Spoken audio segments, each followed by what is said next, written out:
Hello friends, तो class 9th का जो नया किताब है आपका गणित का, गणित मंजरी, उसका हम लोग सेकेंड चैप्टर स्टार्ट किए थे, रैखिक बहुपदों का परिचय। इसमें हम लोग 2.1 कंप्लीट कर लिए थे, 2.2 भी हम लोग कंप्लीट कर लिए थे। तो आज हम लोग कंप्लीट करेंगे 2.3। तो पेज नंबर आप लोग आ जाइए 2.3 पे। तो आप लोग आ जाइए पेज नंबर 23 पे। 2.3 है प्रश्न वाली, उसको हम लोग सॉल्व करेंगे। तो एक एक क्वेश्चन हम लोग सॉल्व करेंगे। इसमें जो है कुल जो है आपका टोटल जो है आपका 5 क्वेश्चन दिया है। क्वेश्चन नंबर 1, 2, 3, 4 और 5। ठीक है, तो 5 क्वेश्चन दिया है, एक एक करके हम लोग क्वेश्चन को सॉल्व करेंगे। तो बहुत ही आसान क्वेश्चन है, लेकिन इसको अगर आप तरीके से नहीं कीजिएगा, सही तरीके से अगर नहीं कीजिएगा, तो ये क्वेश्चन आपको भारी लगेगा। तो चलिए हम आपको बहुत ही आसान तरीका से बताते हैं, जिससे आप आसानी से समझ भी पाइएगा और आसानी से लिख भी पाइएगा। तो चलिए एक एक क्वेश्चन को हम लोग खूब अच्छे से समझते हैं।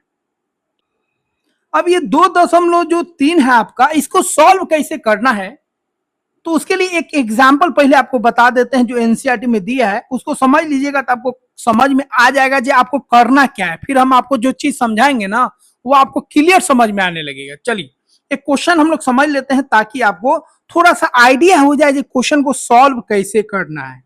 ये उदाहरण देखिए, बेला के पास जेब खर्च के लिए 100 रुपया है। बेला जो है उसके पास खर्च करने के लिए 100 रुपया है। हम लोग जब छोटे थे 5 रुपया नहीं रहता था, उसके पास 100 रुपया है। पॉकेट मनी, पॉकेट खर्चा 100 रुपया है। ठीक है, वो प्रतिदिन 5 रुपया खर्च करती है। कितना रुपया खर्च करती है? 5 रुपया प्रतिदिन खर्च करती है। कितने दिनों के पश्चात उसके पास 40 रुपया बचेगा? कितना आसान क्वेश्चन है ना। कितना दिन वो खर्च करेगी जो उसके पास 40 रुपया शेष बचेगा? अब यहाँ पे आपको क्वेश्चन है, ठीक है, जो उसके पास 100 रुपया है। कितना रुपया है? 100 रुपया है। रोज 5-5 रुपया खर्च करती है, तो 40 रुपया कितना दिन में उसके पास बचेगा? कितना दिन खर्च करेगी जो उसके पास 40 रुपया बचेगा? तो इसका एक तरीका है, जब आप डायरेक्ट निकाल लीजिए, लेकिन यहाँ पे डायरेक्ट नहीं निकालना है, आपको एक पैटर्न बना के निकालना है, और उस पैटर्न का आपको समझाना है। जो फाइनल पैटर्न होगा वो आपको बताना है, और यही सारा क्वेश्चन में हम लोगों को करना है। इस पैटर्न को पहचानिए, ठीक है। तो देखिए, इससे आप समझ जाएगा जो अगला क्वेश्चन जो हम लोग करेंगे ना, देखिए 2.3 में इसी तरीके से करना है, इसलिए इस तरीके से पहले समझ लीजिए कैसे करेंगे। ठीक है, तो आप डब्बा बना के भी कर सकते हैं, लेकिन जो हम तरीका बताएंगे वैसे भी आप बना सकते हैं। तो यह एनसीईआरटी डब्बा बना के किया है, तो आप ऐसे भी कर सकते हैं, या हम जो बताएंगे वैसे भी कर सकते हैं। पहले इसको समझ लीजिए। तो यहाँ पे क्या कर रही है, वो खर्च कर रही है, उसके बाद 100 रुपया है। कितना रुपया है? 100 रुपया है। डेली 5 रुपया खर्च कर रही है। ठीक है, तो यहाँ पे लिख देंगे पहले 100 रुपया है उसके पास। कितना रुपया है? 100 रुपया है। डेली वो 5 रुपया खर्च करते जा रही है। ठीक है, तो 0 दिन हो गया। शुरुआत में उसके पास कितना रुपया है? 100 रुपया। पहला दिन जो है 5 रुपया खर्च की, तो क्या लिखिएगा? 100 रुपया था, अब 5 रुपया खर्च की। तो पहला दिन खर्च की तो 100 माइनस 5। दूसरा दिन खर्च की तो 10 रुपया हो गया, 5 रुपया और खर्च हो गया। तो दूसरा दिन 5 रुपया माइनस 5 रुपया। लेकिन ऐसे मत लिखिएगा, आप इसको ऐसे लिख दीजिएगा ताकि एक पैटर्न बन जाए। आपको एक पैटर्न बनाना है, तो आप ऐसे लिख दीजिएगा, 2 गुने 5 लिख दीजिए। तीसरा दिन खर्च की तो 15 रुपया खर्च की ना, तो 100 माइनस 3 गुना 5 लिख दीजिए। चौथा दिन खर्च की तो 100 माइनस 4 गुने 5 लिख दीजिए। पांचवा दिन खर्च की तो 100 माइनस 5 गुने 5 लिख दीजिए। छठा दिन खर्च की तो 100 माइनस 6 गुने 5 लिख दीजिए। 10वां दिन खर्च की तो 100 माइनस 10 गुने 5 लिख दीजिए। पहला दिन खर्च की तो उसी तरह लिख दीजिएगा, 1 गुने 5 लिख दीजिएगा। तो एक पैटर्न बनते जा रहे हैं। देखिए, 100 माइनस 1 गुने 5, 100 माइनस 2 गुने 5, 100 माइनस 3 गुने 5, 100 माइनस 4 गुने 5। पांचवा दिन होगा तो 5 गुने 5, छठा दिन होगा तो 6 गुने 5, सातवां दिन होगा तो 7 गुने 5, आठवां दिन होगा तो 8 गुने 5। अगर हम बोले पैटर्न बनाइए, आपसे हर क्वेश्चन में यही बोलेगा, लिख लीजिए, बोलेगा रैखिक पैटर्न। क्या बोलेगा आपको? रैखिक पैटर्न बनाइए। देखिए, बोलेगा आपको, क्या बोलेगा? रैखिक पैटर्न बनाइए, रैखिक व्यंजन ज्ञात कीजिए। हर क्वेश्चन में बोलेगा।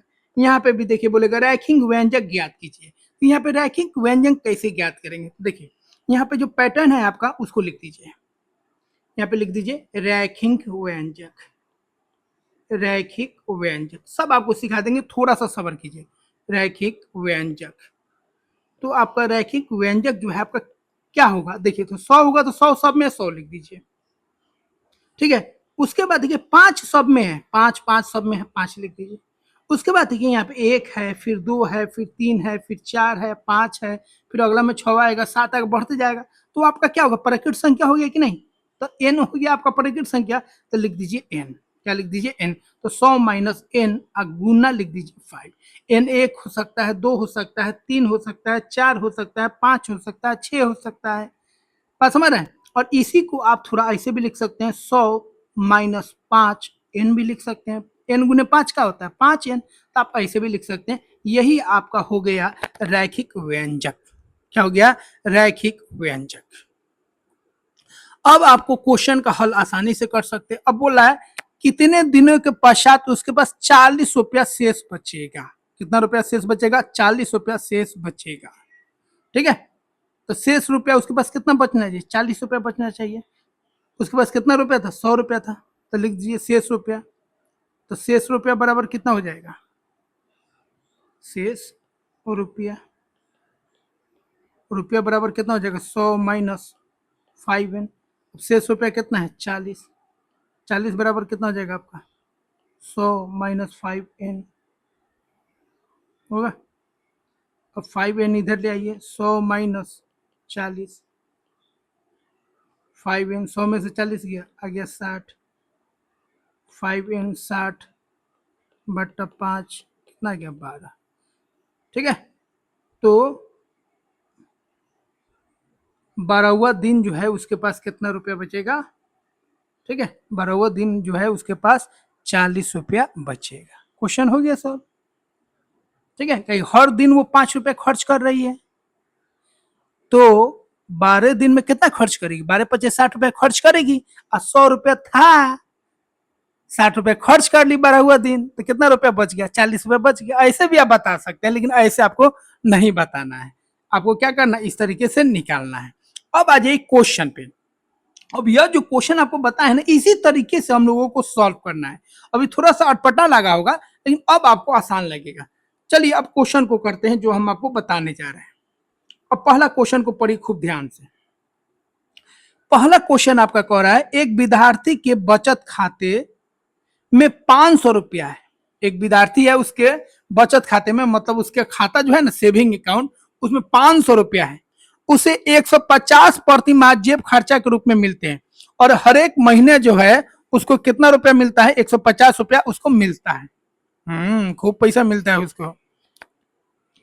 दूसरे महीने से लेकर प्रत्येक महीने के अंत में उसके खाते में कितनी धनराशि होगी। अब आपको बताना है दूसरा महीना, मतलब पहला महीना में तो उसको 500 रुपया हिले है, अब दूसरा महीना से लेकर प्रत्येक महीना के अंत में उसके खाते में कितना धनराशि होगा आपको बताते जाना है। तो पहला महीना में उसको 500 रुपया हिले है, दूसरा महीना में 150 आया, तीसरा महीना में फिर 150 मिला, फिर चौथा महीना में फिर 150, फिर पांचवा महीना में 150 मिलते गया। अब एनवा महीना में उसके खाते में कितना धनराशि होगा, पांचवा महीने में, छठा महीने में, सातवां महीने में, फिर उसी तरह एनवा महीने में निकाल देना है आपको। और इस तरह आपको रैखिक व्यंजन क्या करना है, ज्ञात करना है। तो देखिए फिर उसी तरीके से हम लोग क्या करेंगे, पैटर्न बनाएंगे, क्या करेंगे, पैटर्न बनाएंगे। तो चलिए इस क्वेश्चन को सॉल्व कर लेते हैं। उसी तरह लिखना है, तो पहले जो चीज दिया है ना उसको लिख लीजिए। क्या दिया है भाई, उसके खाते में 500 रुपया है, 150 रुपया उसको प्रति माह मिलता है, ठीक है। तो लिख दीजिए विद्यार्थी, ठीक है, विद्यार्थी के बचत खाते में राशि, कुल राशि, कुल राशि कितना राशि है, 500 रुपया हो गया, 500। उसके बाद प्रत्येक महीने कितना मिलता है, 150 रुपया। जेब खर्च कितना मिलता है, जेब खर्च उसको मिलता है 150 रुपया, ठीक है। हाँ अब पहला महीना हो गया, अब सब एक एक महीना के लिखते जाएगा, देखिए एकदम सिस्टमेटिक बनाना है, प्रति माह लिखते जाइए। पहला महीना, पहला महीने के अंत में, पहला महीना के अंत में उसके खाते में राशि, उसके खाते में राशि, ठीक है। पहला महीना में उसका जो धनराशि था कितना हो गया, उतना ही था, 500 रुपया। दूसरा महीना में लिख दीजिए, दूसरा महीने के अंत में उसके खाते में राशि कितना जुट गया, 150 जुट गया। अब 150 जोड़िएगा ना, तो यहाँ पे पहला महीना है तो एक से गुना कर दीजिएगा, 150 गुने एक। अब एक को पहले लिखिए या बाद में लिखिए, कोई दिक्कत नहीं है। फिर तीसरा महीना लिखिएगा, तीसरा महीने के अंत में उसके खाते में राशि कितना हो जाएगा, 500 प्लस 150 गुना 2 हो जाएगा। अच्छा, 500 का 500 ये कितना हो जाएगा आपका, 650 हो जाएगा। ये आपका कितना हो जाएगा, 300 500 800 हो जाएगा। अच्छा, उसी तरह चौथा मंथ का लिख दीजिएगा, ज्यादा आपको नहीं लिखना है, पहला लिख दीजिए, दूसरा लिख दीजिए, फिर तीसरा लिख दीजिए। चौथा लिखने की जरूरत नहीं है, लिख भी सकते हैं, कोई दिक्कत नहीं है, ठीक है। चौथा भी लिख दीजिए, लिखना है तो, लेकिन चौथा लिखने की जरूरत नहीं है, तीन से काम हमारा चल जाएगा, ठीक है। उसी तरह आपको लिखना है एनवा का, किसका लिखना है, एनवा महीना का, एनवे महीना, एनवे महीने के अंत में उसके खाते में जमा राशि ये कितना होगा, 500 प्लस 150 गुना। अब यहाँ पे गुना किसे करें, यहाँ पे ध्यान से देखिए, दूसरा महीना था तो किसे गुना किया, देखिए ध्यान से, 1 से गुना किए। तीसरा महीना था तो कितना से गुना किए, 2 से गुना किए, मतलब जो महीना है उसे एगो कम से गुना करना है। तो एनवा महीना है तो यहाँ पे किसे गुना करेंगे, तो एन माइनस 1 से कम गुना करेंगे, हो गया। यहाँ पे एन माइनस 1 से कम गुना करेंगे तो 500 प्लस 150 गुना एन माइनस 1 हो जाएगा। तो एनवा महीना में उसको कितना धनराशि मिलेगा, 500 प्लस 150 गुना एन माइनस 1 मिलेगा, ठीक है। यही हो जाएगा। अब जिस महीना का बोले, 50वां महीना का बोलेगा तो एन जगह पर, एन के जगह पर 50 रख देंगे तो उत्तर आ जाएगा। अगर 60वां महीना का बोलेगा जो उसका कितना धनराशि होगा तो 60 रख देंगे। तो यह एक रैखिक व्यंजक हो गया, एक पैटर्न बन गया। आपको जिस महीना का निकालना है एन के जगह पर रख दीजिए, आपका उत्तर आ जाएगा, उसके पास उतना रुपया जमा हो जाएगा। यही आपका क्या होगा, उत्तर हो गया। जिस मंथ का पूछता एन के जगह पर वो हम रख देते हैं, 20 बोलता तो एन के जगह पे 20 रख देते, यही आपका उत्तर हो गया। इस तरीके से लिखिएगा ना, एक भी नंबर आपका याद रखिएगा नहीं कटेगा, एकदम पूरा आपका परफेक्ट नंबर मिलेगा, समझे। बॉक्स बना के भी लिख सकते थे, लेकिन बॉक्स से आपको क्लियर समझ में नहीं आएगा। इस तरीके से पूरा जो चेक करेगा उसको भी पूरा समझ में आ जाएगा, ठीक है। अगला क्वेश्चन देखिए, सबको इसी तरीके से हम बनाएंगे।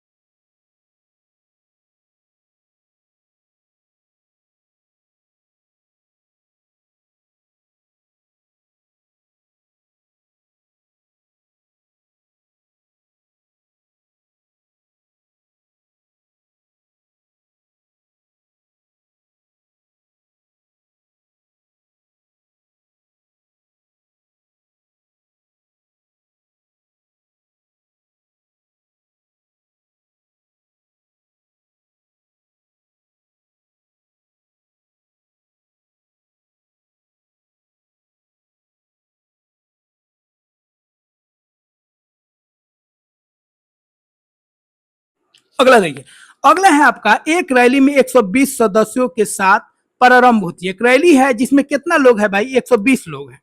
प्रत्येक घंटे के पश्चात 9 सदस्य समूह से बाहर हो जाते हैं ना।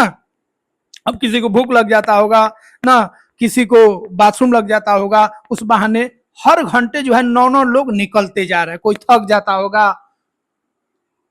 तो एक रैली स्टार्ट होता है, उसमें कितना लोग है, 120 लोग है, और हर घंटे जो है 9 लोग निकलते जा रहा है। पहला घंटा में 9 लोग निकल गया, फिर दूसरा घंटा में 9 लोग और निकल गया, तीसरा घंटा में और 9 लोग और निकल गया। ठीक है। तो पहला घंटा में 9 लोग निकला, दूसरा घंटा में टोटल कितना निकला 18, तीसरा घंटा में 27 लोग गायब हो गया, चौथा में पूरा मिला के 36 लोग गायब हो गया। 1 2 3 घंटे के पश्चात कितने सदस्य रैली में बने रहेंगे, ठीक है। 1 2 3 घंटे के बाद बताना है कितना लोग बने रहेंगे, उसी तरीके से बनाना है। 90वें घंटे के अंत में शेष सदस्यों की संख्या ज्ञात करने के लिए रैखिक व्यंजक आपको ज्ञात करना है 90वें घंटे के लिए, फिर उसी तरह बना लेंगे, ठीक है।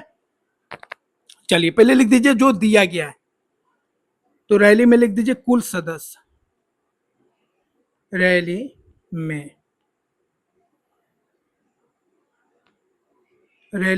कुल सदस्य, रैली में कुल सदस्य, कुल सदस्य कितने थे लिख दीजिए 120, ठीक है। प्रत्येक घंटे कितने गायब है लिख दीजिए प्रत्येक घंटे बाहर होने वाले सदस्य, बाहर होने वाले सदस्य, प्रत्येक घंटे बाहर होने वाले सदस्य कितने हैं 9। अब हर एक घंटा का रिपोर्ट बनाते जाइए, हर एक घंटा का रिपोर्ट बनाते चाहिए। अब लिखिए 1 घंटे बाद, 1 घंटे बाद कुल सदस्य, 1 घंटे बाद कुल सदस्य। अब टोटल कितना था 120 और 9 को गायब हो गया, कौ घंटे में गायब हो 1 घंटे में, तो 9 गुना 1 कर दीजिए, कितना हो गया आपका 120 में से 9 चला गया 111, ठीक है। फिर देखिए दूसरा घंटा 2 घंटे बाद, 2 घंटे बाद, 2 घंटे बाद कुल सदस्य, कुल सदस्य। अब कितना गायब हो गया 9 और गायब हो गया, तो 9 अब -9, तो 9 - 9 लिखने से अच्छा है कि 2 गुने 9 लिख दे, सबसे अच्छा, सर पैटर्न समझ में आएगा। तो 9 गुने 2, आप ऐसे भी लिख सकते हैं, घबराने की जरूरत नहीं है, आप ऐसे भी लिख दीजिएगा तो कोई दिक्कत नहीं है। आप 2 को पहले लिख दीजिएगा, 9 गुने 1 लिखे हैं तब, या आप ऐसे लिख दीजिए 1 गुने 9 लिख दीजिए, 1 गुने 9, यहाँ पे 2 गुने 9, ठीक है। तो कितना हो गया 18 गायब कर दीजिए 120 में से, कितना हो गया आपका 102 हो गया। 3 घंटे के बाद, 3 घंटे बाद कुल सदस्य, कुल सदस्य कितना हो जाएगा आपका 120, 3 घंटे बाद 3 गुने 9 गायब हो गया, 27 को गायब हो गया, तो 120 में से 27 को गायब हो गया, तो कितना हो गया आपका 93 वो बच गया। अब यहाँ पे भी एक पैटर्न बन रहा है, 1 घंटा में 1 गुने 9 गायब हुआ, 2 घंटा में 2 गुने 9 गायब हुआ, 3 घंटा में 3 गुने 9 गायब हुआ। उसी तरह आप n घंटा लिखिएगा, n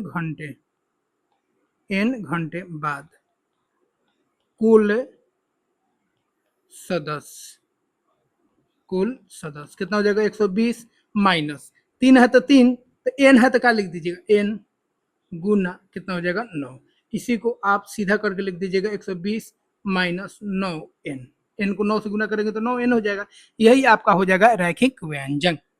तो रैखिक व्यंजक बराबर लिख दीजिए रैखिक व्यंजक, रैखिक व्यंजक बराबर क्या हो जाएगा आपका 120 माइनस 9n हो गया। समझ गए, तो इसका उत्तर आपका यही हो जाएगा, ठीक है। तो क्वेश्चन कर रहा है मान लीजिए कि एक आयत की लंबाई 13 सेंटीमीटर है, तो आयत का लंबाई दिया गया है, ठीक है। आयत का लंबाई कितना है 13 सेंटीमीटर है। आयत का क्षेत्रफल ज्ञात कीजिए, आयत का क्षेत्रफल ज्ञात करना है यदि उसकी चौड़ाई 12 सेंटीमीटर है, ठीक है।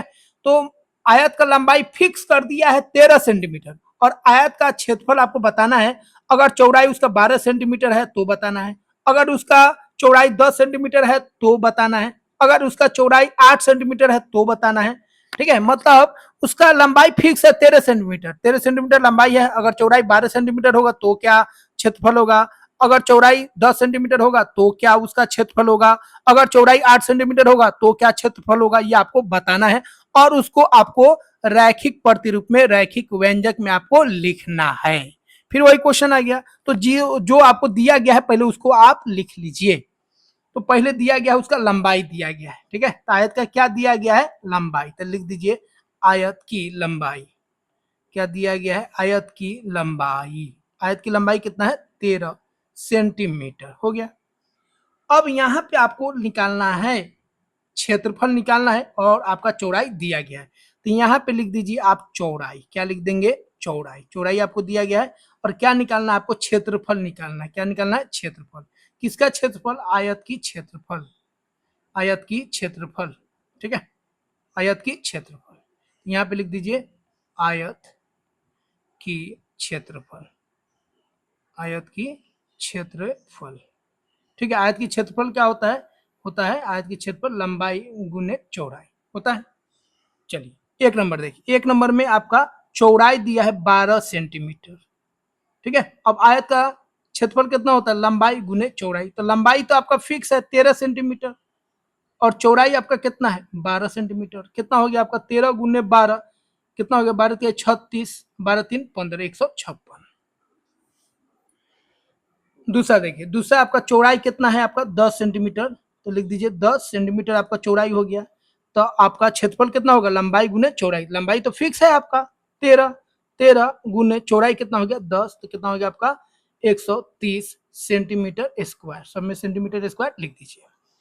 तीसरा आपका हो गया, तीसरा में आपका कितना दिया 8 सेंटीमीटर, तो लिख दीजिए 8 सेंटीमीटर आपका चौड़ाई है। लंबाई तो 13 ही है ना, लंबाई फिक्स है। तो 13 गुने 8 कितना हो गया आपका 13 8 104, 104 सेंटीमीटर स्क्वायर हो गया। अब कह रहा है आपका, ठीक है, रैखिक प्रतिरूप ज्ञात कीजिए। तो सब में देखिए आपका लंबाई जो है आपका 13 है, 13 है, 13 है, चौड़ाई केवल आपका बदल रहा है। तो यहाँ पे रैखिक प्रतिरूप क्या लिखेगा, रैखिक प्रतिरूप आप क्या लिख सकते हैं, रैखिक प्रतिरूप, ठीक है। तो यहाँ पे लिखिएगा रैखिक प्रतिरूप, रैखिक प्रतिरूप, रैखिक प्रतिरूप बराबर क्या लिखिएगा, तो यहाँ पे आप लिख सकते हैं, ठीक है, लंबाई गुने चौड़ाई। तो लंबाई तो 13 है और चौड़ाई आपका देख रहे हैं, चौड़ाई जो है आपका 12 है, कभी 10 है, कभी 8 है, तो चौड़ाई बदल रहा है। और चौड़ाई को हम लोग किसे सूचित करते हैं, ब्रेथ से, बी से। तो यहाँ पे लिख दीजिए बी, मतलब 13 बी। यहाँ पे बी बदल रहा है लेकिन 13 नहीं बदल रहा है। तो रैखिक प्रतिरूप क्षेत्रफल का, आयत का जो क्षेत्रफल है यहाँ पे वो क्या हो जाएगा आपका 13 बी। बी यहाँ पे बदल रहा है लेकिन 13 नहीं बदल रहा है, हो गया, ठीक है। तो इसको ध्यान से आप नोट कर लीजिएगा। अगला क्वेश्चन देखिए, अगला क्वेश्चन कह रहा है आपका, मान लीजिए कि एक आयताकार बक्से की लंबाई, एक आयताकार बक्सा है, बक्सा देखे हैं, बक्सा जो होता है आपका घनाभ होता है। बक्सा क्या होता है, घनाभ। जैसे किताब होता है ना घनाभ, लंबाई भी होता है, चौड़ाई भी होता है, ऊंचाई भी होता है, उसी तरह का बक्सा होता है। बक्सा तो आप देखे नहीं होंगे, बड़का पेटी जिसको हम लोग बोलते हैं, ठीक है।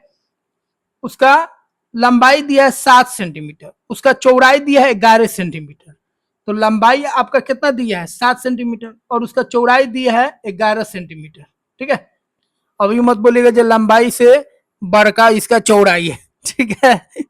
अब बक्से का आयतन जो है ज्ञात करना है। यदि उसकी ऊंचाई कभी 5 सेंटीमीटर है, कभी 9 सेंटीमीटर है, कभी 13 सेंटीमीटर है, तो आयतकार बक्से का आयतन को दर्शाने वाली रैखिक प्रतिरूप ज्ञात कीजिए।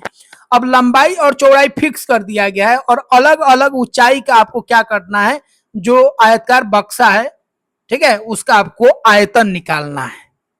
तो जो अलग अलग जो बक्सा बनाया गया है ना, उसका ऊंचाई अलग अलग है, एगो 5 सेंटीमीटर वाला है, एगो 9 सेंटीमीटर वाला है, एगो 13 सेंटीमीटर वाला है, लेकिन उसका लंबाई और चौड़ाई फिक्स है। जैसे पेटी बनवा रहे हैं मान लीजिए, उसका लंबाई और चौड़ाई फिक्स है, लेकिन उसका ऊंचाई एगो 5 है, एगो 9 है, एगो 13 है। तो इसका आपको आयतन निकालना है और उसका रैखिक प्रतिरूप भी निकालना है। फिर उसी तरह करेंगे, फिर लिख देंगे हम लोग, क्या लिख देंगे, आयतकार बक्से की लंबाई, आयतकार, ठीक है, आयतकार बक्से की लंबाई, की लंबाई, लंबाई लिख दीजिए। अब लंबाई जो है आपका कितना है देख लीजिए, ठीक है, लंबाई कितना हो गया 7 सेंटीमीटर हो गया। कितना हो गया आपका 7 सेंटीमीटर, 7 सेंटीमीटर हो गया। अब इसका जो आयतन होता है, आयतन लिख दीजिए। आयतन जानबे करते क्या होता है, लंबाई गुने चौड़ाई गुने ऊंचाई। अब इधर लिख दीजिए आप, क्या दिया है, ऊंचाई दिया है, ऊंचाई बदल रहा है तो इधर लिख दीजिए ऊंचाई, ठीक है, ऊंचाई। और इधर लिख दीजिए आप आयतन, ठीक है, बक्सा की आयतन, बक्से की आयतन, बक्से की आयतन क्या होता है? लंबाई गुने चौड़ाई गुने ऊंचाई। अब ऊंचाई कितना दिया है? एक नंबर में देखिए ऊंचाई कितना दिया है? 5 सेंटीमीटर। दो में ऊंचाई कितना दिया है? 9 सेंटीमीटर। और 3 में ऊंचाई कितना दिया है? 13 सेंटीमीटर। ठीक है, हाँ। और लंबाई और चौड़ाई तो फिक्स है। अब देखिए बक्सा का आयतन लिखिएगा लंबाई गुने चौड़ाई गुने ऊंचाई। अब लंबाई कितना है भाई? 7 सेंटीमीटर। और ऊंचाई कितना है? 11। तो लिख दीजिए लंबाई गुने चौड़ाई 11 हो गया। लंबाई गुने चौड़ाई 11, लंबाई गुने चौड़ाई 11। अब सब में गुना कर दीजिए ऊंचाई। ऊंचाई कितना है? पहला वाला में 5, दूसरा वाला में ऊंचाई कितना है? 9, तीसरा वाला में ऊंचाई कितना है? 13। कितना आएगा? 11 7 77, 77 गुने 5, 77 गुने 9, तीसरा वाला में 77 गुने 13। कितना आ गया? 77 25 7 25 35, 7 35 3 38, 9 7 63 के 3 हाथ में 6, 9 से 63 और 6 कितना हो जाएगा आपका? 69। 13 7 91 के 1 हाथ में 9, 13 7 91 और 9 कितना हो गया आपका? 100 हो गया। अब सब में देखिए यहाँ पे रैखिक आपको प्रतिरूप दिखेगा, रैखिक पैटर्न दिखेगा। सब में आपको क्या है? 77 है। क्या है? 77। तो ये 77 तो आपको फिक्स है। और किसे गुना हो रहा है? ये आपका एच जो है वो बदल रहा है, जो हाइट है वो बदल रहा है। तो यहाँ पे आप क्या लिख सकते हैं? देखिए एकदम आराम से दिखेगा, रैखिक प्रतिरूप बराबर का हो जाएगा 77 गुना एच, हाइट बदल रहा है, ऊंचाई बदल रहा है, तो 77 एच हो जाएगा। कितना आसान क्वेश्चन है, देखें कितना आसानी से आपको समझा दिए। तो इस तरीके से आपको लिख लेना है। जो तरीका हम बता रहे हैं इस तरीके से लिखेगा, एक भी नंबर आपका नहीं कटेगा। चलिए अगला क्वेश्चन कर लेते हैं। अगला क्वेश्चन बहुत ही सिंपल है, लेकिन आपको उस तरीका से नहीं करना है। जिस तरीका से हम बताए हैं उसी तरीका से करना है, इसमें हड़बड़ाना आपको नहीं है। अगला क्वेश्चन आपका कह रहा है, अगला क्वेश्चन कह रहा है सरिता 500 पृष्ठों वाली एक पुस्तक पढ़ रही है। सरिता जो है एक बुक पढ़ रही है, किताब पढ़ रही है जिसमें 500 पेज है। वह प्रतिदिन 20 पृष्ठ पढ़ती है। ठीक है, कितना पृष्ठ मतलब पेज का दोनों तरफ मिला के पृष्ठ बोलते हैं, पन्ना जिसको हम लोग बोलते हैं। तो प्रतिदिन 20 पेज पढ़ती है, 20 पृष्ठ पढ़ती है। ठीक है, 15 दिनों के पश्चात कितने पृष्ठ पढ़ने शेष रह जाएंगे? मतलब 15 दिनों के बाद उसके पास कितने पेज बचे रहेंगे जो नहीं पढ़ेगी। ठीक है, तो क्या करना है? 15 दिन में पता कर लीजिए कितना पेज पढ़ ली, अब 500 में से घटा लीजिए तो हो जाएगा। तो एकदम आसान है। तो क्वेश्चन कह रहा है जब 15 दिनों के बाद कितना पेज बच जाएगा जो वो नहीं पढ़ पाएगी। ठीक है, तो पता कर लीजिए 15 दिन में कितना पढ़ी। तो एक दिन में 20 को पेज पढ़ती है, तो 15 दिन में कितना पढ़ेगी? 15 दूना 30, 300 पेज पढ़ लेगी। और टोटल पेज कितना पढ़ना है? टोटल जो पृष्ठ है पढ़ना कितना पढ़ना है? 500। 500 में 300 घटा लीजिए तो 200 पेज नहीं पढ़ पाएगी, 200 पेज बच जाएगा। कितना आसान है। लेकिन उस तरीके से नहीं बनाना है, आपको जो तरीका बताया उस तरीके से बनाना है। तो देखिए कैसे बनाएंगे, लिख दीजिए। ठीक है,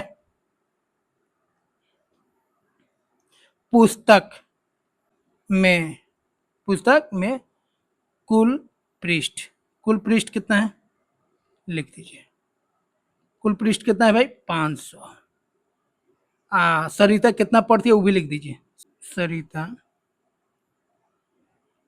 प्रतिदिन, प्रतिदिन पढ़ती है, पढ़ती है कितना पेज, कितना पृष्ठ? 20 पृष्ठ। हो गया। अब आइए एक एक दिन का निकालते जाइए। पहले दिन के पश्चात, पहले दिन के पश्चात शेष पृष्ठ, पहला दिन पढ़ लेगी तो कितना पेज, कितना पृष्ठ बचेगा। ठीक है, तो 500 पेज था, अब पहला दिन कितना पढ़ ली? 20 पेज पढ़ ली, तो 20 गुना 1 कर दीजिए। ठीक है, या 1 गुना 20 कर लीजिए, या 1 गुना 20 कर लीजिए, हो गया। अच्छा, दूसरा दिन, दूसरा दिन के पश्चात शेष पृष्ठ, तो 500 पेज था, दूसरा दिन 20 गो और पढ़ ली, तो 2 गुना 20, तीसरा दिन आइए,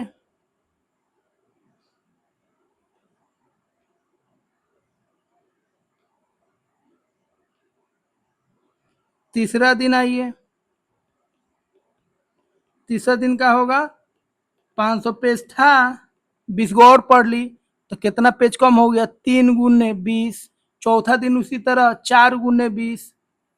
अब 15 दिन पर आ जाइए, 15वां दिन के पश्चात श्रेष्ठ पृष्ठ कितना पेज बच गया, 500 माइनस 15 गुना 20। अब सबके बराबर निकाल दीजिए, पहला दिन कितना हो जाएगा आपका, 500 माइनस 20 कितना हो जाएगा, 480। दूसरा कितना हो जाएगा, 500 माइनस 40 डायरेक्ट निकाल दीजिए, 460 हो जाएगा। तीसरा 60 तो 440 हो जाएगा। देख रहे हैं 20-20 घटते जा रहा है।